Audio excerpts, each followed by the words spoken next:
आइए दोस्तों, हमारे चैनल में आप सभी का स्वागत है। तो आज हम पढ़ेंगे मध्यकालीन भारत। तो दोस्तों, हम बात करते हैं मध्यकालीन भारत, जिसमें हम पढ़ेंगे 712 ईस्वी से 1707 ईस्वी तक का पीरियड और पूरे 1000 साल तक मुस्लिम शासन चला और इस्लाम धर्म के आधार पे चला। भारत में जितने भी मुस्लिम आक्रमण करने आए, उनका दो मकसद था। पहला, लूटपाट। दूसरा, इस्लाम धर्म का प्रचार करना। भारत पर आक्रमण 712 ईस्वी में सबसे पहले मुस्लिम मोहम्मद बिन कासिम ने ही किया था, जो कि अरब से आया था। तो दोस्तों, हम बात करते हैं भारत में अरबियों का आक्रमण। तो हम सभी जानते हैं, सबसे पहले आक्रमण मोहम्मद बिन कासिम ने किया था। मोहम्मद बिन कासिम का पीरियड रहा 712 ईस्वी से 714 ईस्वी तक। लेकिन हम कॉन्सेप्ट पढ़ेंगे। मोहम्मद बिन कासिम भारत क्यों आया, क्या जरूरत पड़ गई? हम जानते हैं, इस्लाम धर्म के अनुसार हजरत मोहम्मद साहब को ही संस्थापक माना जाता है और हजरत मोहम्मद साहब के ही उत्तराधिकारियों को इस्लाम धर्म में खलीफा कहा गया है। जब मोहम्मद बिन कासिम भारत आया था, तो उस समय, तो याद देखिए दोस्तों, तो उस समय इस्लाम धर्म के जो खलीफा हुआ करते थे, या जो सबसे बड़े धर्मगुरु हुआ करते थे, ये रहते थे बगदाद में। और दोस्तों, हम सब जानते हैं, इराक की राजधानी बगदाद है। और हम सब जानते हैं कि इराक को ही पहले मेसोपोटामिया कहा जाता था। हाँ, तो इसी बगदाद के खलीफा का एक गवर्नर, राज्यपाल, रूलर हुआ करता था और उसका नाम था अल हजाज। और इसी का कमांडर इन चीफ या सेनापति हुआ करता था मोहम्मद बिन कासिम। लेकिन दोस्तों, अहम सवाल यह है कि मोहम्मद बिन कासिम को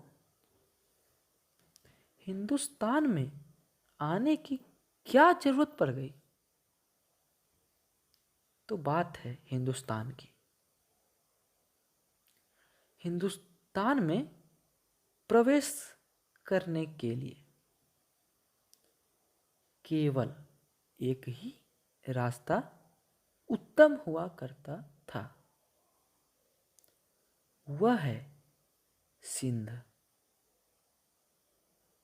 और इसी सिंध की राजधानी थी देवल। और देवल में ही एक पोर्ट या एक बंदरगाह कहिए हुआ करता था। और उस समय सिंध में एक हिंदू राजा राज कर रहे थे जिनका नाम है दहीर दाहिर, जो कि ब्राह्मण वंश का शासक था। तो हिंदुस्तान में जितने भी विदेशी आक्रमण हुए सभी सिंध के रास्ते हुए।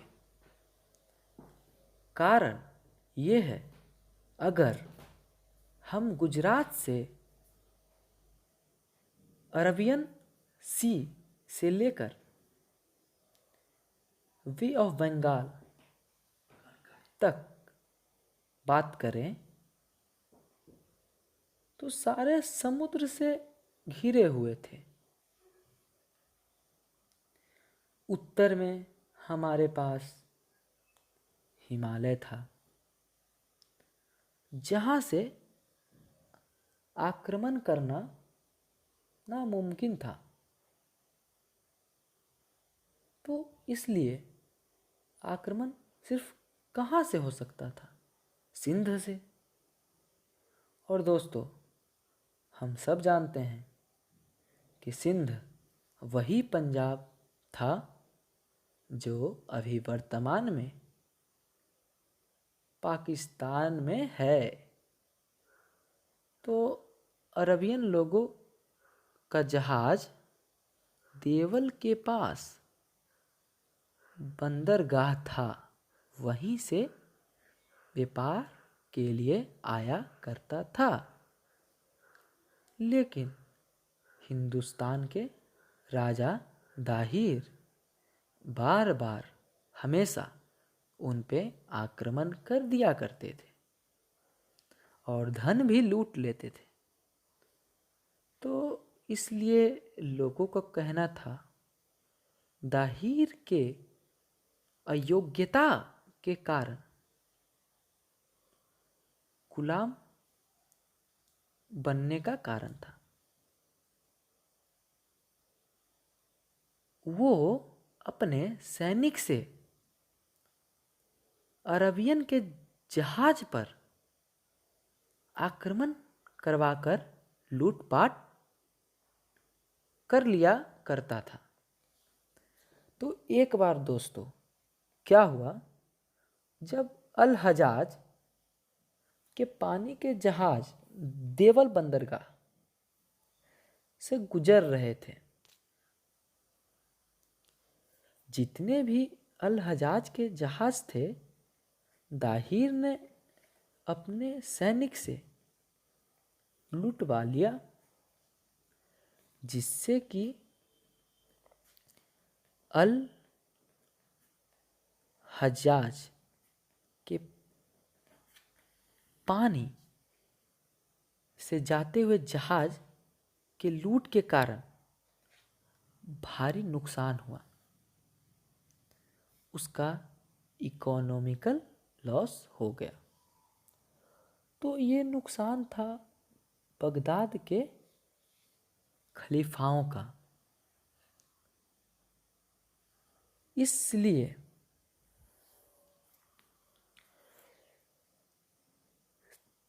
खलीफा ने दाहिर को संदेश भेजवाया कि आपके लूटने से हमारी अर्थव्यवस्था खराब हो गई है, तो आप सबकी भरपाई कर दीजिए। लेकिन दाहिर ने मना कर दिया, जिससे बगदाद के खलीफाओं का ध्यान हुआ हिंदुस्तान पर। अरब के शासक अल हजाज को उन्होंने आदेश दिया तुरंत हिंदुस्तान पर आक्रमण करने का और पूछने के लिए कि अरब से पंगा क्यों लिया। देखिए दोस्तों, ऐसा नहीं है कि अरब की भारत से कोई दुश्मनी थी, पर दाहिर की अयोग्यता के कारण अरबियों ने हिंदुस्तान पर हमला किया। देखिए तो आगे जानते हैं। तो अल हजाज ने मोहम्मद बिन कासिम को आक्रमण के लिए हिंदुस्तान भेजा। मोहम्मद बिन कासिम सिंध पर 712 ईस्वी में आक्रमण किया और दाहिर को हराकर और उसकी हत्या कर दी। तो दाहिर की 2 बेटियां थी। पहली पुत्री सूर्य देवी और दूसरी पुत्री निर्मला देवी। दोनों को उसने अगवा करके अल हजाज के पास भेज दिया, क्योंकि अल हजाज के 2 बेटे थे।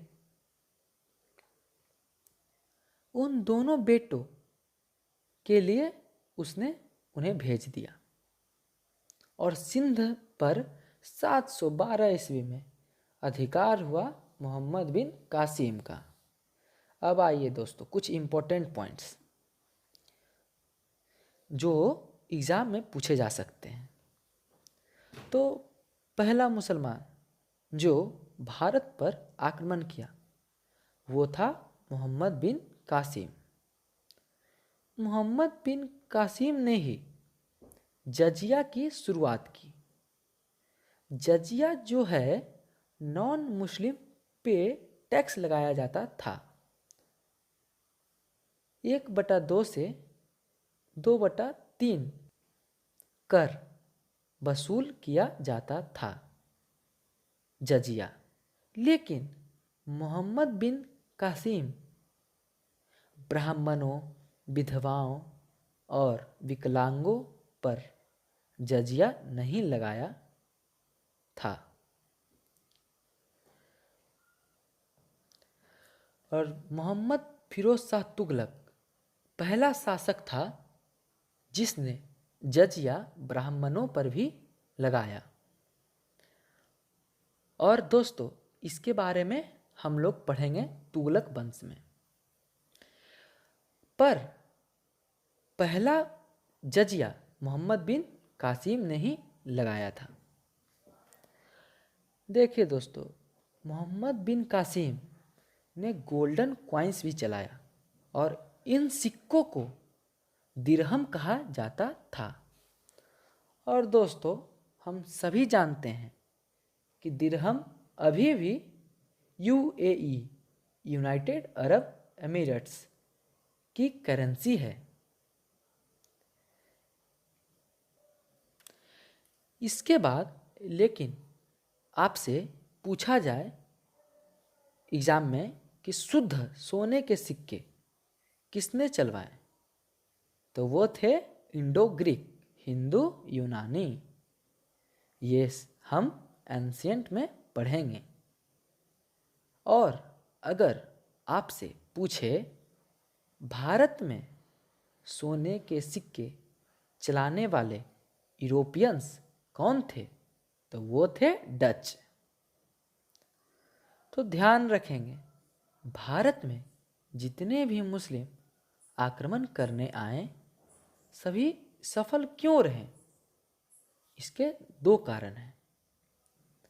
पहला तो ये है कि भारत में आपस में ही सबकी खराब यूनिटी थी।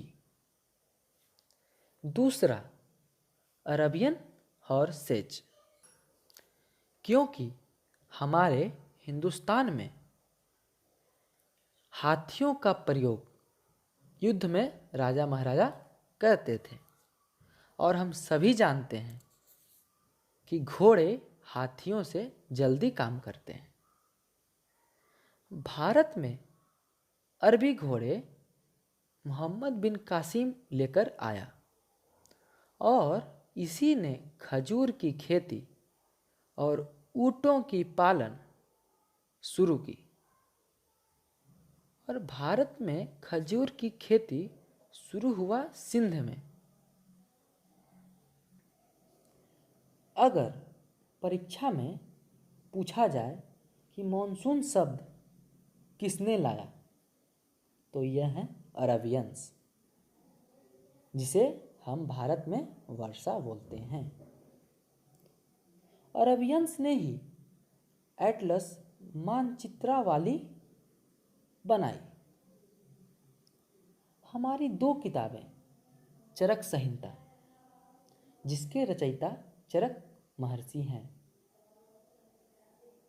वो कुषाण वंश के राजवैद्य थे और आयुर्वेद विशारद के रूप में विख्यात थे।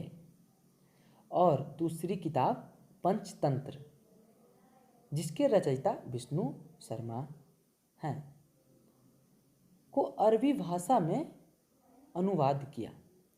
लेकिन ज़्यादा प्रसिद्ध पुस्तक पंचतंत्र है। तो अरबियंस ने उसको कालीला वदीमना के नाम से करवाई है। तो अब आते हैं मोहम्मद बिन कासिम का क्या हुआ। तो दाहिर की दो बेटियां अल हजाज के पास भेज दी गई थी। उन दोनों बेटियों ने अल हजाज को मोहम्मद बिन कासिम के खिलाफ भड़का दी। बोली कि हम दोनों को यहाँ भेजने से पहले ही मोहम्मद बिन कासिम ने हमारी इज्जत लूट ली थी, इसलिए उसे कभी माफ़ नहीं कीजिएगा। तो अल हजाज को गुस्सा आया और फरमान जारी किया और बुला लिया मोहम्मद बिन कासिम को। मोहम्मद बिन कासिम के पास जब फरमान पहुंचा तो वो अल हजाज के पास आया और अल हजाज ने उसे 714 ईस्वी में फांसी दे दी।